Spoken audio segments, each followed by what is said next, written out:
Welcome back. The SA Federation of Trade Unions, SAFTU, holding a nighttime or an evening picket tonight at Megawatt Park. They're demanding the end of loadshedding, the resignation of the Eskom CEO, Ruyter. They say there should also be an end to what they call the privatisation of Eskom. Mamatlwe Sebei is an NEC member for the South African Federation of Trade Unions. Mamatlwe, good afternoon to you. We know the load shedding schedule in advance. It'll be dark when you do your picket. It may also be raining, I'm afraid. There's been a long and difficult history at Eskom. What action do you believe would fix the problems there? Stephen, the reality is that under the leadership of Ruyter, things are getting worse, not better.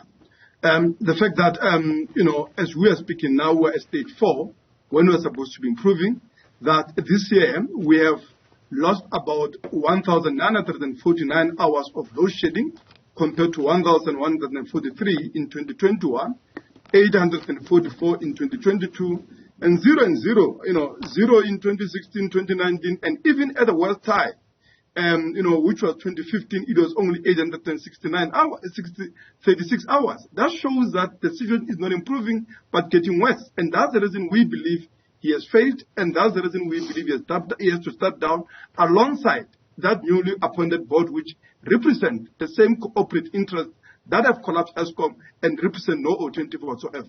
So if he goes, who would take over? What sort of person or group of people would you want to take over?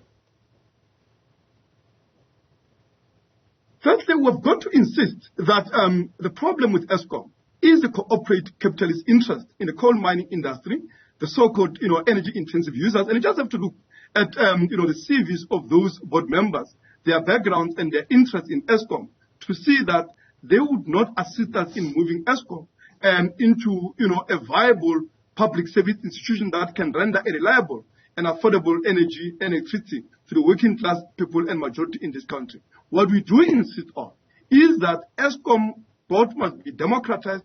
It must be governed on the basis of the democratically elected and accountable representative of the workers' movement, of the community civics, and of course of the climate justice movement, to ensure that it becomes a public service, it becomes accountable, but more than that, we're able to facilitate a rapid transition to a just renewable energy that is clean and sustainable.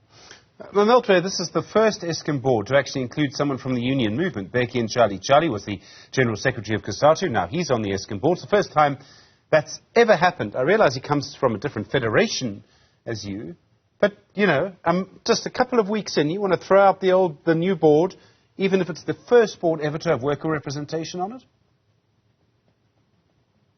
I mean, look at the chairperson. Look at the great majority of that board, including people that somebody that was a former chairperson of the so-called, intensive energy user group, a group of 8 companies that consume 40% of Eskom, Eskom's electricity at below the cost of production. The chairperson himself is associated with ArcelorMittal that has been applying for a special tariffs to be, of course, sold, Eskom electricity at below the point, at below the price of production. And these are the interests that dominate in the board. And as for, Begin Jali, of course, the question here is whether he has been elected on the basis that he is going to represent the organized labor movement, is going to be accountable to vast majority and millions of workers in this country, and to ensure that Eskom remains accountable to its public mandate, which, of course, is for us to supply, a very cheap and affordable electricity.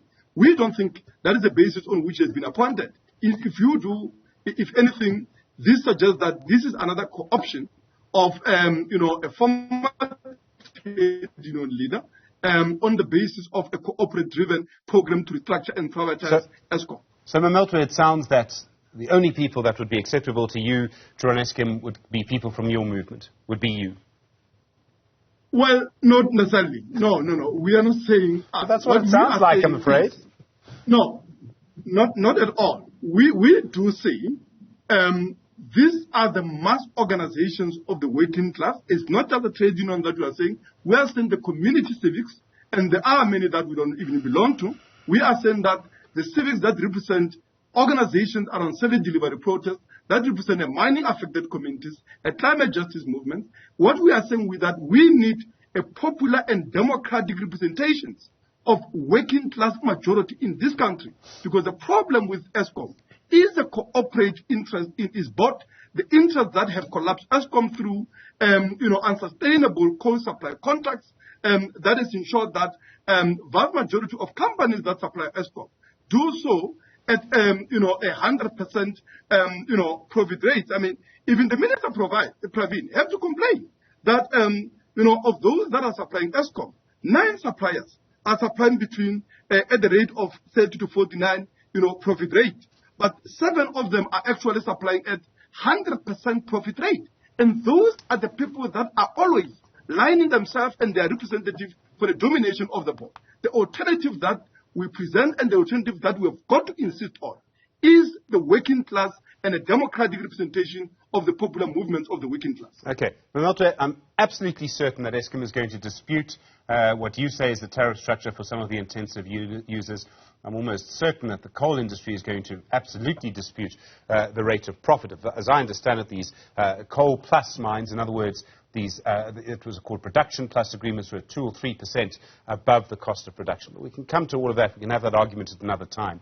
You say... But also these are figures that were supplied by the minister, not by myself. All right. I'm just reading what the minister said. I don't think anyone's making 100% profit, but okay. You say that only government should produce electricity. You want to stop privatisation. Do you really trust government to be the only producer of electricity in South Africa? When we say that Eskom must be put under a democratic control and management of the working class, we mean that the problem with the state at the moment is that it is, of course, a state, that is capitalist and therefore driven by the same corporate interests that are also, mismanaging the vast sections of the industry in the interest of profit. We are saying that this will be a public ownership on the basis of democratic control and management by the working class. So therefore, we do not trust the ANC with the management and delivery of reliable and affordable public service. We trust in the working class, and that's the reason that we've got to insist on the working class and democratic representation of the working class in the governance of the public service. You say you trust the working class. COSATU's bigger than you. You don't trust them. You only trust your working class. No. We do think that COSATU need to be represented on that in proportion to their size. We do think that not just COSATU, but all federations, but we also do think that communities organized in civics are representing the voice of communities. These are the people that are using Eskom, and these are the people that are entitled to a cheap and affordable electricity as a matter of a democratic constitutional right in this country. So you would then have Eskom being run by the people who consume electricity. I mean, everyone would just vote for free electricity. For the moment, that can't be done. Well, if Eskom is run in its board by the people who are negotiating special tariffs, why should it be a problem that it is run by the people who are entitled by the constitution of this country to a right to have an affordable and a decent condition of living that include a reliable and affordable electricity? Why should that be a problem? I can't argue with that answer, Mamatlwe, I must tell you. It's an excellent response.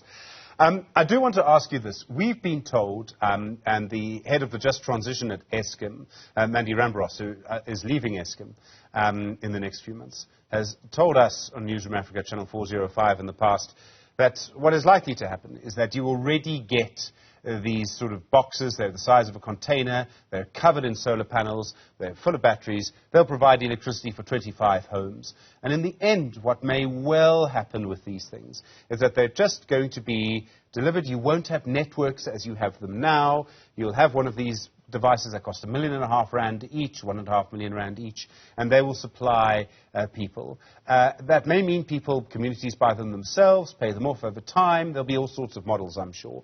Do you have any objection to that? It would lead to a de-networkification, but virtually free electricity. Well, the problem with the current, program for transition, it is that it is really a cynical attempt at privatizing Eskom. It is clear that, again, it's driven by profiteering, because if you can look even just at what they've done, I mean, these IPPs have actually been, responsible for about over 14% in the overall Eskom revenue requirements since 2019 at least. And I think these are people that are responsible for driving and increases, including the 32% tariff increase that they are applying for, and which is part of the reason that we are picketing tonight. Now, we do think that obviously the issues of infrastructure of the network is a thing that engineers can best articulate themselves on. But in the final analysis, what we do object on is a situation where Eskom, that is a publicly owned entity, is there to guarantee, one, the infrastructure at its own cost for the profiteering of IPPs that seek guarantees for Eskom, from Eskom to pay for electricity, which they don't even use. So this is the reason that we're insistent. If Eskom is going to maintain infrastructure in particular, it must also be responsible for generation, ensure that electricity is the one that we use, and electricity is the one that reach and electrify our homes, but also the industry. So we do have issues with the way that they are going on about the procurement, but particularly about the way that the infrastructure will be maintained by public at its own cost, while the profits are repatriated to few shareholders that are owning these IPPs. Mamatlwe Sebei, thank you. Speaking as an NEC member of the South African Federation of Trade Unions, that picket at Megawatt Park this evening.